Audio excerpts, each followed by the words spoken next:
Morning sunshine, welcome back to the channel. My name is Tori if you're new here, and today, this morning specifically, I am setting up this brand new patio umbrella. I'm super excited that Homeshade sent this over. I will have everything linked in the description box down below, so thank you for sponsoring this portion of today's video. But we just moved into this home and we got this beautiful patio set from my mom, and I have been loving it, but it gets toasty out here and I do need some shade for myself and my little seedlings and my actual human children. So I am just putting this together. It is super simple. It does not come with a base, so this is something that will need to be weighted down, but today when it's just a little bit mellow out there, this is perfect. So I like that it does just twist its way up and then you can tilt it on either side. It comes in a variety of colors and it's super sturdy and inexpensive. So again, I will have everything linked in the description box down below. But happy spring, almost summer. It has just been so nice waking up to some beautiful sunshine and a nice place to sit outside.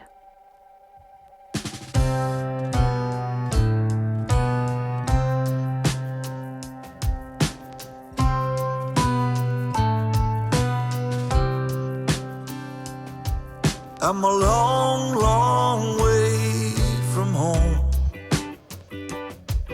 It's a long, long road I'm on, and the angels hear me cry.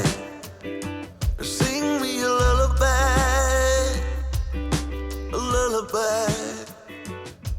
There's a picture. Good morning. Come along for a day in the life with us. We are just gonna bring you throughout our day and show you what we're doing. The lilies are beautiful and opening up here. We made sheet pan pancakes, just a classic fluffy recipe.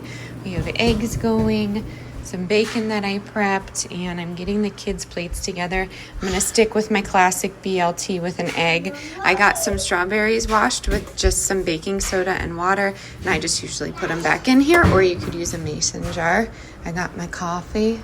I got another bloom of a lily.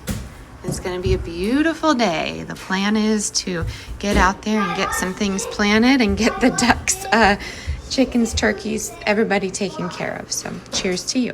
Okay, here's Wise Plate. This is how I do sheet pan pancakes. They don't get as fluffy, obviously, but I just cut them into little squares here with some maple syrup and strawberries. I know this is a lot of sugar, but you could sneak things in here like blended cottage cheese, wink wink, or protein powder in case you have a kid that just doesn't want eggs and bacon. So over here, this is the big sheet pan. I like to make probably 2 or 3 of these a week and take them along, but I just cut them with a pizza cutter, and you could get super creative with this with so many different toppings. So I wanted to give you that hack, and I will leave the recipe typed out right here. You can screenshot it or take a picture of your television. No, I didn't see one. Sorry, bud. I think that tree's dead.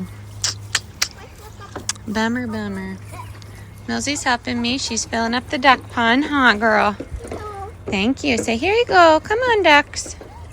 Come on in, ducklings. We'll see if they go in, but Squints doesn't have a problem, but Wendy is a jumbo pekin in true fashion, and she cannot get her junk in the trunk over these bricks. So I'm new to jumbo pekins. I actually thought they were just your average size pekins because that's what they were labeled, but here we are. So we're gonna go with it. We will see, you know, what we can do. They are raised for meat, so just like a meat chicken, they act like they're starving and they're hungry, I guess, all the time. But I'm really hoping that their foot problems or anything like that doesn't occur. I don't know, because they don't really have a long lifespan because they can't support their giant bodies. This is an easy duck water. I believe this is a 15-quart container, and then I'm just drilling a hole through it And then I'm cutting out the rest because it's pretty flimsy in the center here. And then I'm going to fill the bottom of it with water, lock this in.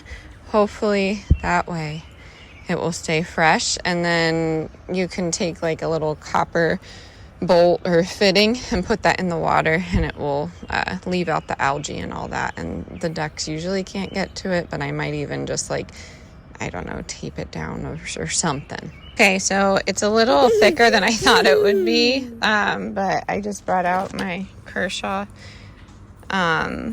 which is probably not good to dull the blade, but I really like the brand Kershaw and Benchmade for knives. But anyways, what was I going to say? Oh, I'm just going to get some sandpaper and sand some of this is all I have. It just goes to our sander, but it makes me nervous. These like sliced lines here, their bills are pretty resilient, but their eyes are very close to their bills, as you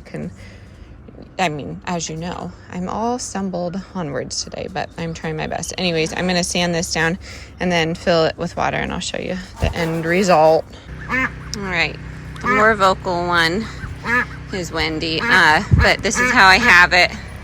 I know it looks a mess in there. Duck pens are just a mess. It's not going to look like Pinterest, what you see all the time, because it's super messy. But the idea is to cover this all with the pelletized bedding.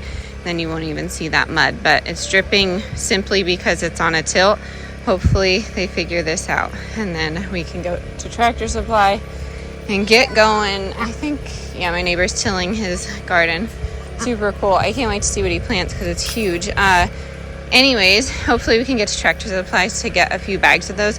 Super inexpensive, maybe $7.62. I think 4 bags, maybe even 5.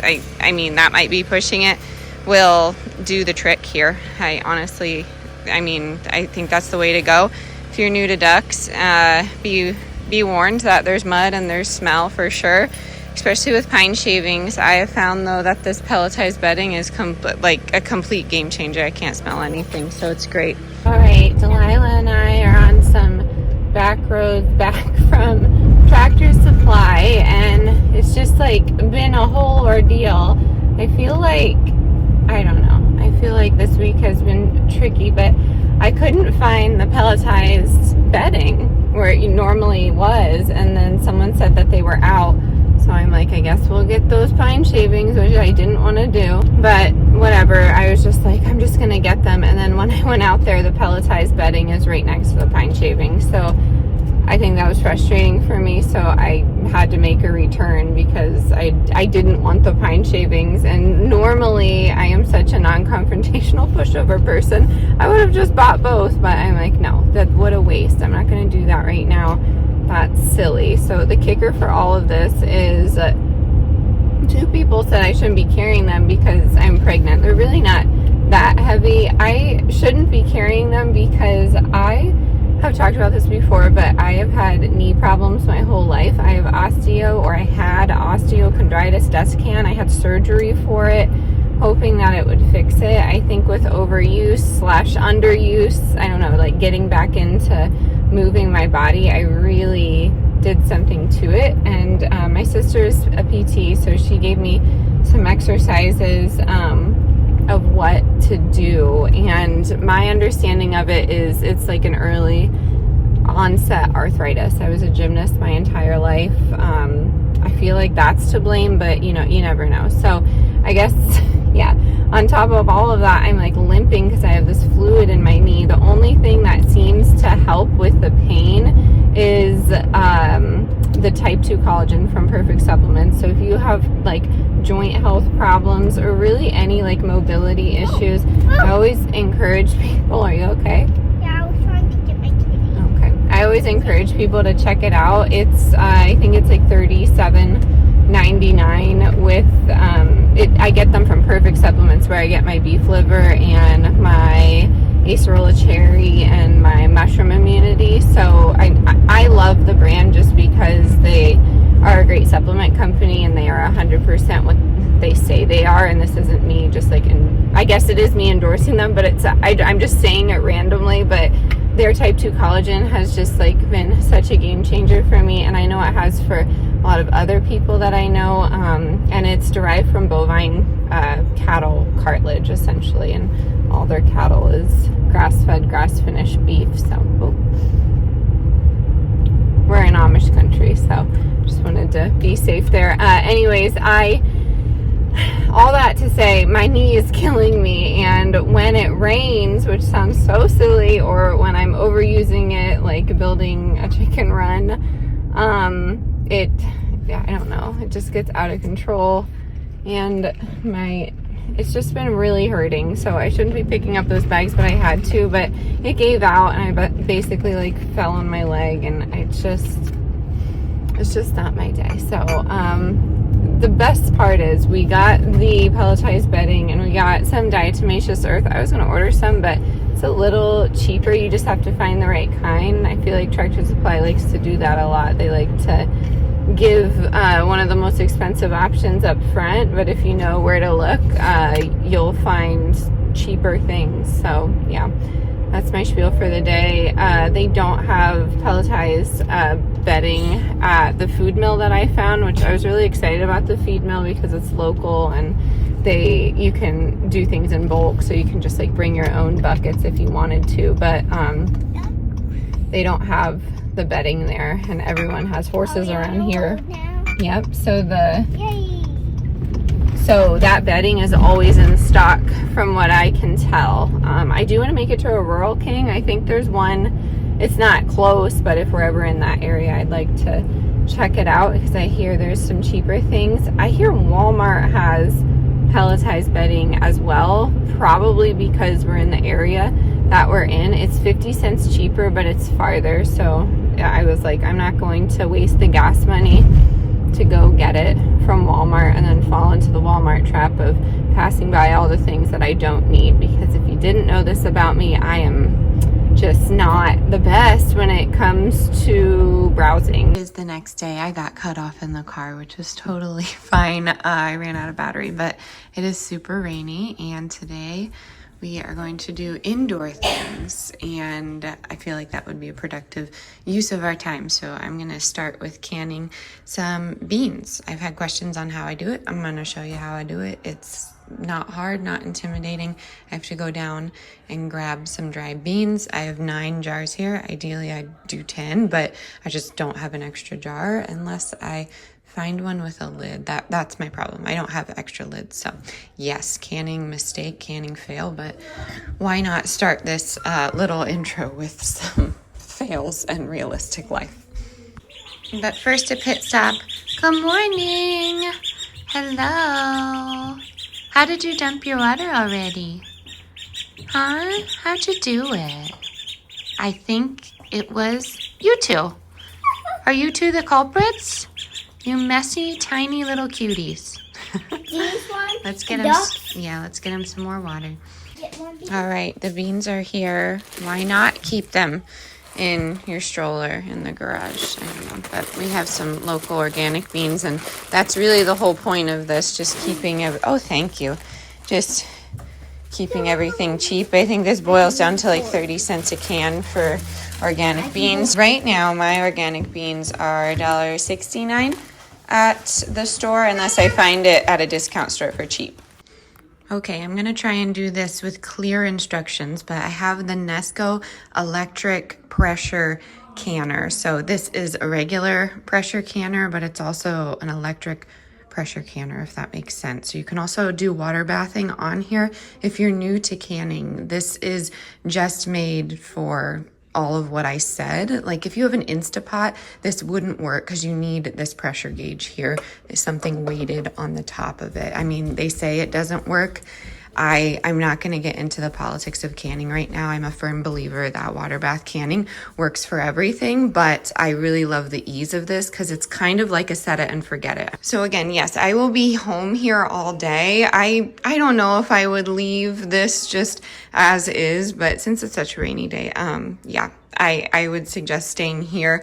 We'll just be kind of puttering around the home. So this is the setup it requires 8 cups of water. So I'm going to put that in here. You need one of the racks. You don't want to just directly put the jars on here. It comes with directions. So if you're new to this and you have your Nesco electric pressure canner and you're intimidated, don't be. Just read the directions clear and concise, or you could visually look at this video or so many other videos out there. I promise you this is not as scary as it seems. But anyways, I have sterile jars. I have my cooker right here. I'm going to do 8 cups of water, and typically I do like a tablespoon of vinegar in here just to prevent clouding of the jars. I don't have white vinegar still. I know. I said I was going to get some last time, but I didn't. But I'm going to put that water in here, and normally I would put vinegar. I don't have it. I'm okay with having cloudy jars. I think it will be fine. Sometimes it happens to me, sometimes it doesn't. So first step is 8 cups of water. So today I'm doing the dry everything method, and I'm using room temperature water.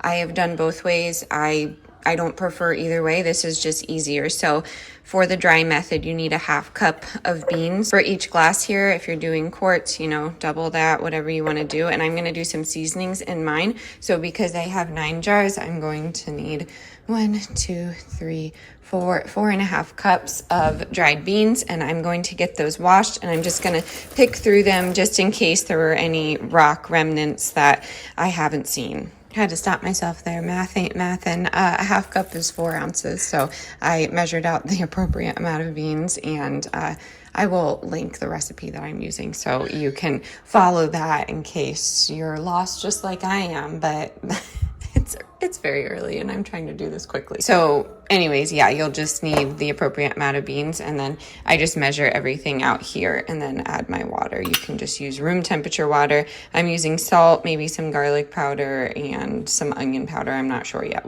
We shall see. Okay, so I have everything set up here, and then I have my rinsed beans, and again, just a little under a 1/2 cup in each jar. Add your seasonings and then fill to that headspace that you need, and we'll go from there. Honestly, the headspace is just like right here. I don't have any of my canning tools, so I'm just gonna eyeball it just because I'm comfortable. But if you have like a canning kit, I'll link everything for you in the description box if you need, or go to a thrift store or Facebook Marketplace. People are always getting rid of that stuff. But if you want something brand new and all that, then I will link it for you in the cheapest way possible. So here are the beans, and then just add it to that. Again, if you don't have tools, it's okay. You can debubble with literally a chopstick or something like that. Okay, the kids are wrestling in the background, so I apologize. But if you ever wonder why I am all out of sorts, that's why. So I'm gonna do sea salt, onion powder, and garlic powder. I use these for chilies. I mean, really anything. Sometimes I like to drain the water out if it obviously has a good seal, and then plop a dollop of, you could go anyway with this. You could go with tahini and some salt and pepper, and just use your immersion blender to make like a hummus, or you could put like a dollop of cream cheese in here. Sorry. And then put some, sprinkled cheese or something and make like a bean dip. There's a lot of things that you can do with this, but I feel like this is a good universal seasoning. I'm not making anything sweet with this. If I was doing black beans, then I would leave out all of this except for the salt, because sometimes I make black bean brownies. So we shall see. Everybody's okay, I assure you. It's just wrestling and 3 kids. So yes. Okay, and then again, room temperature water, and you're just going to fill that up to your headspace. I believe this recipe is a 1/2 inch, so we shall see, but I like to leave a lot of room for these to expand. Okay, so they're all good. Now I'm taking a glass straw and just twirling around here. If you're debubbling other things, you can just go to the sides, but you don't want any air pockets, so they say. We're gonna try and experiment because I don't have any vinegar. We are just gonna wipe these rims as well as we can and hope for the best for a good seal. So Ball Canning recommends, if you follow all that, that you do not soak these in hot water anymore, but it's up to you. These actually aren't ball cans, ball lids, so I honestly think we will be fine, but fingers crossed for me. Been having pretty bad luck these days, so maybe this will be some good luck happening. I guess it depends how you look at luck, huh? I guess minor inconveniences these days is what I'm trying to say. But yep, just make sure you have no bubbles on here. Then I'm gonna go in and wipe these rims, and then we will go from there. Okay, so we debubbled now. Every time I chat. So we put the lid on. Now I'm just doing fingertip tight. You can use your tools for this. My hands are super clean. So when I find my tools, I will use them. But just know you can do this without tools. Being in the heart of Amish country has restored my faith that, you know, these practices have been going on for so long. And if you want to can, you can. I've said numerous times that I want this prepper pantry to be as sustainable as possible. And I feel like the use of glass jars and canning what you can when it comes to growth and produce in the garden. Also, you know, discount stores selling things dirt cheap. You can really make a pantry clean for yourself and your family. So I have everything going on there fingertip tight, and we're gonna load the canner. Okay, so I loaded up the canner here, sorry. And I have this on here. Then I'm gonna close my lid and lock it. And now I'm looking at my pressure, whatever, this weight right here. I'm below right now 1,000 feet. Sorry, the wrestling was getting particularly close to me. I am below 1,000 feet, so I'm using this weighted gauge for elevation is what I'm talking about. But if you're above 1,000 feet like we were in Colorado, you'll need this green one, and it does come with the pressure canner.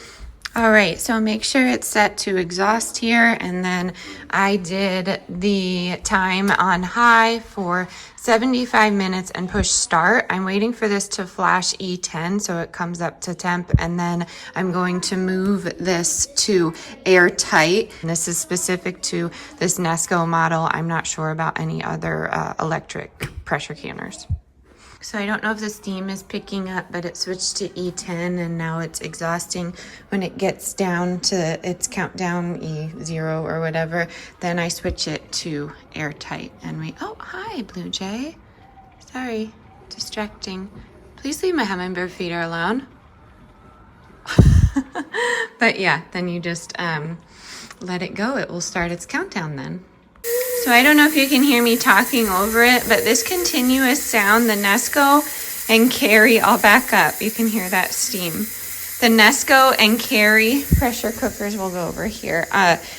Electric pressure canners are going to be making that sound, otherwise the unit would blow up. I believe it is the Presto, the only unit that doesn't do that the whole time, but that's allowing the pressure out, that's allowing some steam out, so your pressure canner doesn't blow up, if that makes sense. So I thought I'd tell you that because it's not like readily available information. And if you have used other pressure cookers, that might be different for you. So rain is coming down hard. The kids were having a good time out there. I need to make it to like a Walmart today to get miscellaneous items. So I'm gonna try and do that.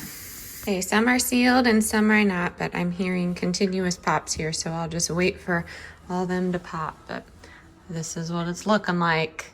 Pretty exciting, I know.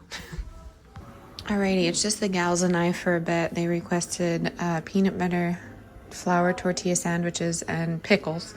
So they're munching on that. First batch of beans done. I have a seal on each one. I heard pops, so yay. So I just rinsed out and cleaned the insert, and then I put 8 more cups of water in there after I dumped it out. I've seen people reuse it. I just feel more comfortable doing it quickly. It doesn't take long, so I'm repeating the process one more time for 4 more cans. So pretty exciting. I know. I don't know. They look great to me. If you've never canned beans, it's not the thrill of your lifetime, but it gives you some peace of mind knowing that, I don't know, you kind of know where your food's coming from, and there's no strange additives and all the in between of canning. So while these cost me 30 cents, this is definitely an investment, but I often have found it on sale, and this was a gift for me from my husband. So I don't know, that's my, I guess, advice with this if you want to afford this lifestyle, because people assume that it's like, I don't know, you need a lot of money to do this. I would suggest looking into those Facebook marketplaces and all of those, or maybe learn how to just pressure can with a regular pressure canner, because that would be cheaper than this. But this is still under, I believe I found mine for under $100. I believe it was $88. So not too bad, and you can just